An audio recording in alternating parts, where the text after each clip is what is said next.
abusuafono mema obibia akwaba ede about so much GHS so kana wahala dwumadi na ebre asosemu nuaba ekiesika pa mede ebesomo na enede ye nuaba anidin edi Tracey Michael Addo na anim ne se Sarkodie ne yire Tracey ababontin edisu ene benabo ni nyina enie asem a womo ehye no ewo mandatory quarantine a womo eba ye no emu na abusuafo mamayebunra ensem no emu ye nuaba Tracey se dem di kan ye no na busumi ye mu ene bebeto edwa se wone ne kunu Sarkodie ene ne ba titi ene akwada foforo na woka womo eho wo mebepie mu ewo oman Ghana emu na enam se womo wa manone na coronavirus ewo oman we mu enso enti no ye hihye ya na egu akwamu se nipa bia no so fra manone eba odo se ye borders closed ba se wutimi bebepie mu ewa hankwade a hihye ya mampanyi de ato akwamu se mo be ye be quarantine for 14 good days na mo ye quarantine mo ewie na se ye nya any symptoms ana se bibia fa COVID-19 eho a ye jai mo na motimi akoma afiefie mo akwakoye ne mo nkasa mo pe na eno na wo mo bebe pie mo no chese ye de wo mo ekokogu hotel room na eho ena wode etu edwa se echense de wo mo ye a prison for edenti na abaye yi kasa nsem we ye ni nyina se womo ehye womo ene ya adodo na ene ya ne ye se wo ye ma womo kwan ma womo entimi enante basa like take stroll even environment a womo so mbekwa kwotena bontimpo age emframampo no ye ma womo kwan na womo ehwehwe se nka omo betimi aye no enya de se ye ma womo kwan se womo enye na nisu ne kwada na ne dadwe nyina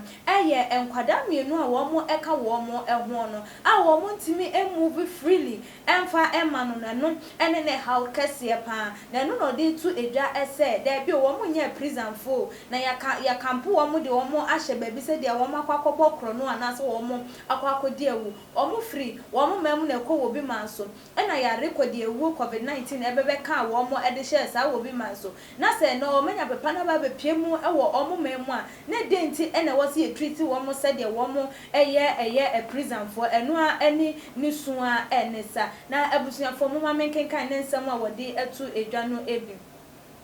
We aren't even allowed to take even a stroll on the hotel premises, let alone stay out for a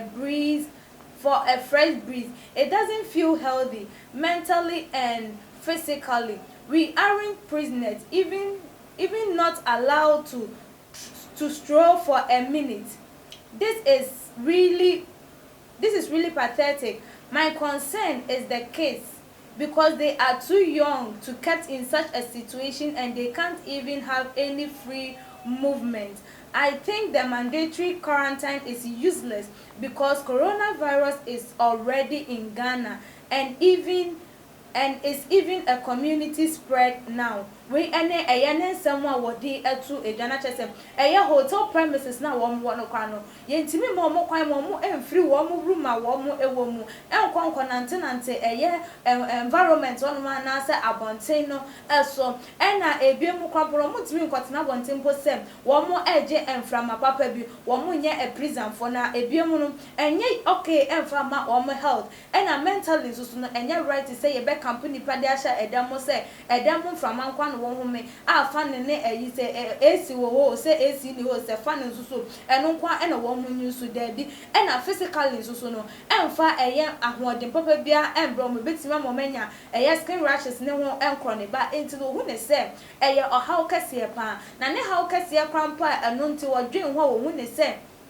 bibia right wo complain o hu say everything is not right around her ne say enkwada mienu esanso eka ne ho na ebiemu ya sa kept wo in that situation na enkwada no entimi movie said de wo mo epe no eno so ade a eha no na wode ne nsem ewie no na wo chemo said mandatory quarantine o hu say useless adenti a coronavirus no ade atese wo mayimawe akwakoye community spread the crampa ibe hu say ye be fa ne normal to say be malaria na say correla na say no ho kone ba ni bi to woni say e community spread in identity still ye sheketin say obi efri obi eman so eba no ye Ghana ni no bebe pie mu enko a e dia e wo say ye ma ye de ye quarantine for 14 days no woni say enye ne kwan so a no na wade same way atu edwawie ye Ghana fo twa e de ebo no ye papa na wo twa bo no wo hwe say de eye ntwabo no ekona na ehu be nya say wo be block eye na account nti wo block e che so enya ade say wo betie obi a reply na say eye na so ensem no bebe to odwa na ebinom de wo ma gyenche etu edwa e de emai na abusia mekenkan e de amamu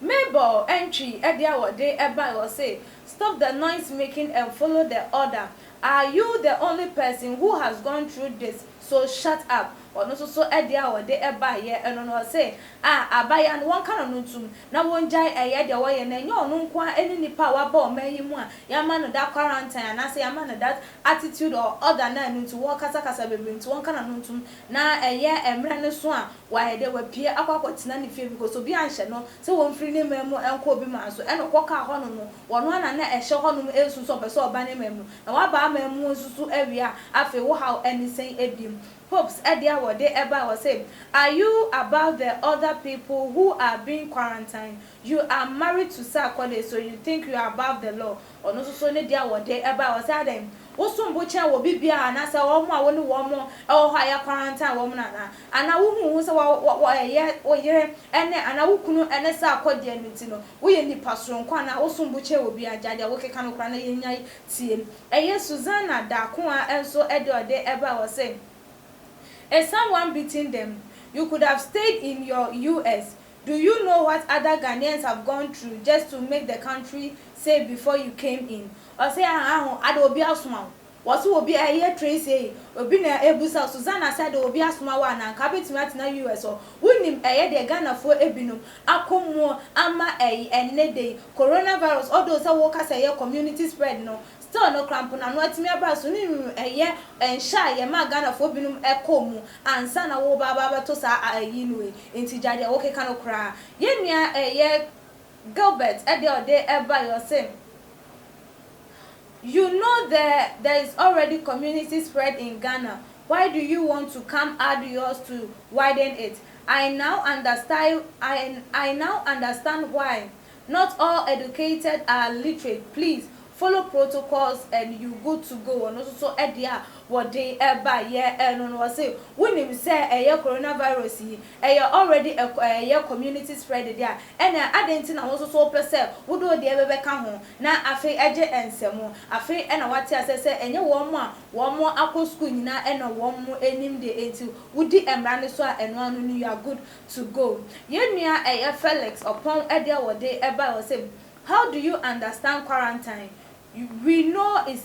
I say how do you understand quarantine? We know it's in Ghana. Or no so ne dia wo de eba ye no Jeff could see and so Addo say this woman pan why you made a lot of noise when you were in US. Right now allow yourself to be quarantined too is another 210 something. Many prominent personalities have gone through the same procedure. Please, who do you think you are? I say now wa ba ye kra de ne how ade ni de ade na chese wo magana for ya so enko edidie yi obi na hia wo sefri Ghana ko US and obi na hia wo so ko ka US on tietie mu se wo mampani embra na wo memefa wo ba na se ya quarantine wa dimra no so woni mu atitiru ekukudama wo so no ya ma wo mo efa da procedures na mu a wo mo efri mu ana enti de wo keka no krampo de jaika na wo mo enjaiti na wo fro se wo ye hwan wo nsumbu enche obi o se wo ware nyumtuni abrantie na se wagidia na no nkyere se ubetimi amema wa betiri so akire de wo pe aye wakaka bensem da bi ono so ne dia wode eba ye eno blessing e de ode eba say please Tracey just stay safe okay and follow all the quarantine measures. God will soon get you out. Where anya God asem ade na ye den ya 14 days on kire bo e wo ho no wo ba na woni menhihye ye wo ho enti we nya Nyankopon na eba ba yiwo e de fro no kure na wo ha na waka na ohu ato Gabriel enso e de ba ye fa entwa eto o say what does she expect from a country that can't feed its prisoners? that is all that you can do. And also so Edia or they ever say Edia na kawo Trace we share dey free or maya one more prison phone pono one more entimi ensure one more sa and I was so over film entini we kawano 14 days ne so aba ofie na de opesa wo ye no watimi aye wo akonya ne epepa ne se wutimi enante monte so pe krampa to car fa ba bia wo bia wo bia ensi wo ekwan abusuafo we ene adwenche no bi a eba ye fa eye ensema Tracey eye Sarkodie ne yire anane ho ka forward de etu dwa se wo bo eye amampanifo no so bo se wo mo akampo wo mo de wo mo ahye ho no te se a prison fa wo mo kwan ema wo mo entimi nante se de wo mo epe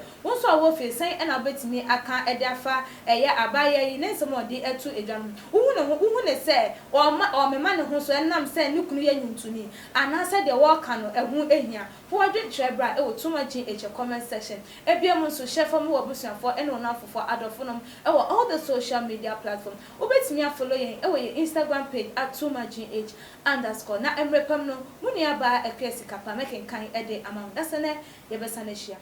fitani asese ne din ene your friend say mechanic